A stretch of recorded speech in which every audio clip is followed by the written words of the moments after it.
রাজনৈতিক আমরা বিশ্লেষণের চাইতে ক্যারেক্টার অ্যাসাসিনেশনের দিকে আমাদের ঝোঁকটা বেশি, যে কে কত খারাপ সেটা বলে তার রাজনৈতিক বক্তব্যটাকে আড়াল করে ব্যক্তি আক্রমণ দিয়ে দলটাকে ধূলিসাৎ করার একটা চেষ্টা হয়। এটা একটা বাস্তবতা বাংলাদেশে, যে টু পার্টি সিস্টেম দাঁড়িয়ে গেছে শুধুমাত্র রাজনৈতিকভাবে না, মনন জগতেও। যে মানুষ মনে করে যে কার বিকল্প কে, এবং সেটা যতটা না রাজনৈতিক বিকল্প তার চেয়ে অনেক বেশি ব্যক্তি এখানে প্রাধান্যে চলে আসছে। একটা সময় ব্যক্তির চাইতেও গুরুত্বপূর্ণ ছিল প্রতীক, যে কোনোভাবেই হোক প্রতীককে, কিন্তু গত 3টা জাতীয় সংসদ নির্বাচনে দেখা গেল যে প্রতীক তার সেই গুরুত্বটা হারিয়েছে, বিশেষ করে ক্ষমতাসীন দলের ক্ষেত্রে, যে প্রতীক নিয়েও নির্বাচনে জেতা যাচ্ছে না। কিন্তু দলের ক্ষেত্রে, দলের আভ্যন্তরীণ শৃঙ্খলা রক্ষার ক্ষেত্রে, অথবা একটা বলে যে সিমেন্টিং ইউনিটি যেটা বলি, বা বন্ড অফ ইউনিটি যদি বলি, এখনও কিন্তু দুইটা দল তাদের কিন্তু দুইজন ব্যক্তির উপরে মানসিকভাবে এবং সাংস্কৃতিকভাবে নির্ভরশীল। ফলে একজনকে যদি বেকায়দায় রাখা যায় তাহলে আরেকজন সুবিধা পায়। বাংলাদেশের দুইটা প্রধান দলের দুজন নেতা তো আসলে অ্যাসাসিনেটেডই হয়েছেন, তাই না? ফলে এগুলো আমাদের রাজনীতিতে এই দুষ্ট ক্ষত হিসাবে আছে। ফলে প্রতিপক্ষকে কিভাবে কৌশলে দমন করতে গিয়ে তখন নীতি বিবর্জিত কৌশলের কথা আমরা দেখি। সে কারণে এমন এমন কিছু মামলা হয় যে মামলাগুলো ভাবতো, যেমন ধরুন একটা দলের মহাসচিব, তার বিরুদ্ধে যদি ময়লার গাড়ি পোড়ানোর মামলা হয়, কিংবা একটা দলের নেতা তার বিরুদ্ধে প্লেট চুরির মামলা যদি হয়, তাহলে কি দাঁড়ায়? মানুষ জানে যে এই মামলাটা আসলে ঠিক না, কিন্তু যে পুলিশ কর্মকর্তা এই মামলাটা করেছেন, কিংবা যে বিচারালয়ে সেই মামলাটা বিচারের অধীন থাকলো, সেই বিচারালয়েও কিন্তু প্রশ্নবিদ্ধ হয়ে যায়, আর যিনি মামলাটা করেছেন তিনিও কিন্তু প্রশ্নবিদ্ধ হয়ে যায়। আর সবচেয়ে বেশি ক্ষতিগ্রস্ত হয় মানুষের মনন জগৎ।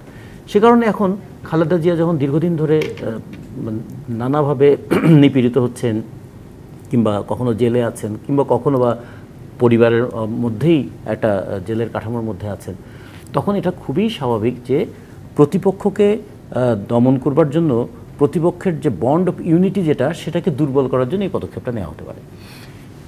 সেক্ষেত্রে এটা মার্কিন রিপোর্টের চাইতেও এটা জনমনে আছে। কিন্তু যে প্রশ্নটা আমি রেখে গিয়েছিলাম, যে আওয়ামী লীগ যেমন বলে যে 75 পরবর্তী সময়ে আওয়ামী লীগকে আসলে নিশ্চিহ্ন করে ফেলার চেষ্টা করা হয়েছে এবং হয়েছেও সেই সময়টাতে, এবং বিএনপিও একই অভিযোগ এখন করে যে তাদের আসলে নিশ্চিহ্ন করে ফেলার চেষ্টা করা হচ্ছে।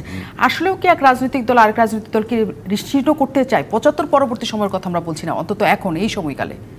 দুটো জিনিস আপনি খেয়াল করে দেখবেন, যে নিশ্চিহ্ন করতে না পারলেও অন্তত নিষ্ক্রিয় করে রাখতে পারে, সেই কাজটাই করে। রাজনীতিতে নিশ্চিহ্ন হয় না, কারণ একটার বিপরীতে আরেকটা দাঁড়িয়ে যায়। একটা সময় মুসলিম লীগের নেতাদেরকে হত্যা করে নিশ্চিহ্ন করা যায়নি, মুসলিম লীগ তার কার্যকারিতা হারিয়ে ফেলেছে। ঠিক তেমনিভাবে কোনো একটা রাজনৈতিক দল যদি তার কার্যকারিতা হারিয়ে ফেলে, তখন যত বড় নেতাই থাকুক না কেন, সে দল টিকবে না। কিন্তু যতক্ষণ পর্যন্ত একটা কার্যকারিতা আছে, ততক্ষণ পর্যন্ত নেতাদেরকে হত্যা করেও দলকে কিন্তু নিশ্চিহ্ন করা যায় না। তার প্রমাণ হচ্ছে আওয়ামী লীগ। ফলে নেতা নিহত হয়েছে কিন্তু দল টিকে আছে। তার প্রমাণ বিএনপিও, জিয়াউর রহমান নিহত হয়েছেন কিন্তু দল তো টিকে আছে। কিন্তু আবার আরেকদিকে দেখুন, জাতীয় পার্টি এত ঢাকঢোল পিটিয়ে গড়ে উঠেছিল, ক্ষমতায়ও থাকলো 9 বছর, তারপরেও নানাভাবে ক্ষমতাসীন দলের সঙ্গে আশ্রয় প্রশ্রয় নিয়েও অনেকদিন টিকে থাকলো, কিন্তু আস্তে আস্তে সে কিন্তু আর জনগণের মনন জগতে জাতীয় পার্টি সেই জায়গাটা রাখতে পারেনি।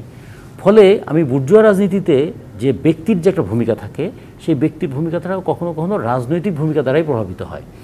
কিন্তু এই দুটো দল, আওয়ামী লীগ এবং বিএনপি, আরও অনেক দিন পর্যন্ত মানুষের মনন জগতে প্রভাব ফেলবে আসলে নেতৃত্ব দিয়ে, এবং নেতৃত্বের মধ্যে ব্যক্তি নেতৃত্বটা দিয়ে। এই ব্যক্তির প্রতি আবেগ বলি অথবা নেতৃত্বের প্রতি আবেগ বলি, এটা তাদের লক্ষ লক্ষ কর্মীকে অনেক ঐক্যবদ্ধ করে রাখে।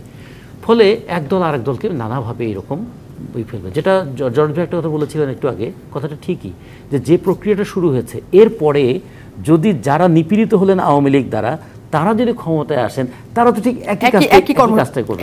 ফলে ওই পলিটিক্যাল বলবো যে রাজনৈতিক প্রতিযোগিতা বা রাজনৈতিক প্রতিদ্বন্দ্বিতা, এটা একটা মারমুখী প্রতিদ্বন্দ্বিতার দিকে রূপ নিয়ে নেয়।